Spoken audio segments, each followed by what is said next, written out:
This is a movie review. It's the movie Bait, which was released in 2019, and I did an audio review of this last year, but now that I'm on camera I've decided to redo it. The script is much the same, but of course you've got me looking at you. So let's just get into this brief details about Bait. It's directed by Mark Jenkin, and he's also responsible for the script. The cast: in the lead role, Edward Rowe, who plays Martin Ward. Martin Ellis plays Martin Ward's son, Billy. Giles King plays Stephen Martin's brother. Stephen, Martin's brother. Then we've got Isaac Woodvine, who plays the nephew, Neil Ward. And then we have the Leigh family. Mary Woodvine plays Sandra Lee. Simon Shepherd is her husband, Tim. The daughter, Georgia Ella, the daughter's name is Katie. And the son, Hugo, is played by Joan Jacobs. This movie received some success at the BAFTAs. It won for Outstanding Debut by a British Writer or Director or Producer for Mark Jenkin, Lynn Waite and Kate Byers. And it was also nominated for the Outstanding British Film of the Year for the same three protagonists. So what have we got here with this movie Bait? Well, firstly, it's in black and white, and it's got a sort of grainy look to it. It's a very fascinating movie. The basic gist of the plot: it's set in a very small Cornish village in the present day. We meet Martin and Stephen early on, and what's happened is that Martin, who was a fisherman along with his brother, are now in financial strife. The sort of political situation has caused considerable harm in the village, and they've been forced to sell their deceased father's family home to wealthy Londoners to survive. To make ends meet, the Sandra and Tim are the Londoners, and they, along with many others in the village, are using the village more as a tourist resort. And this has radically changed the look of the community and the impact on it.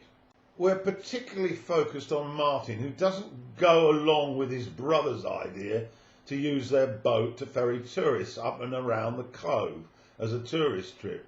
And he's determined to stay loyal to his love of being a fisherman, certainly in the interim, even without a boat. He does use nets, and pods to catch fish, which he sells to nearby cafes and the local pub.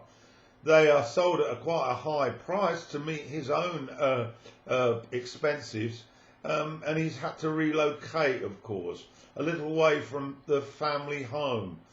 He, however, still uses the car park to park his rather old, dishevelled pickup van. But wealthy Londoners, Sandra and Tim, are not too happy about this arrangement. They occupy the house, of course, that's called Skipper's Cottage, in the summer, and they rent the loft to tourists to add some extra income. The situation between Martin and the Lees leads to loggerheads.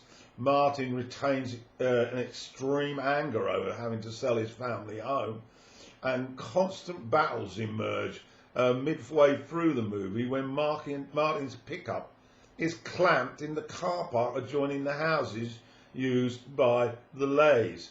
The clamping is done by a firm employed to do the job, and they monitor and collect fees from car park usage. Martin, however, refuses to pay a fee. He previously lived there as an occupant, and a heated confrontation is seen between him, Sandra and Tim. That's one amongst many incidents that examine the bitterness in the plot. The battle between traditional life and modern life is a major theme of this, and the impact on the lives. The scenes are cleverly put together by the director, and the cinematographer who's able to use focus on close-ups which illustrate the lovely images of the fishing boats in the harbour and the quayside. And going out to catch fish is caught on camera as well, very much reflecting the past. And then we also have close-ups of facial features, a technique that's employed to show images linked in some ways, and he flicks between the faces to capture the emotions of a conversation. There's one particular impressive scene when two incidents of conflict are showed side by side. One at a pool table in a pub where two youths argue about who's going to play with the rather attractive young barmaid, and the other which is juxtaposed with Martin discussing with the landlady the pros and cons of working with his brother again. This is a frequent issue touched on throughout the film. The method used by the cinematographer and director capture perfectly the change in the emotional feeling of the participants. We also witness tourists indulging in their leisure pursuits on the beach and creating an environmental issue, a hazard really. It's a significant message in the film by contrasting the before and the now. There's also lots of interesting views of everyday objects. They're captured in a way that creates to the viewer exactly what has happened. For example, glass smashing, a white ball thrown at a door with a glass window. The destruction of life and the memory of that previous life provokes outrage later on in the film. And Stephen, who is to some extent handled the transition rather better than his brother Martin, breaks down when he witnesses how part of his treasured family heirloom has been broken by the new occupiers. The music is very solemn, very sombre, very depressing, which adds to the feel of the movie, and the grainy film, which creates and manages to encompass the aging of the characters.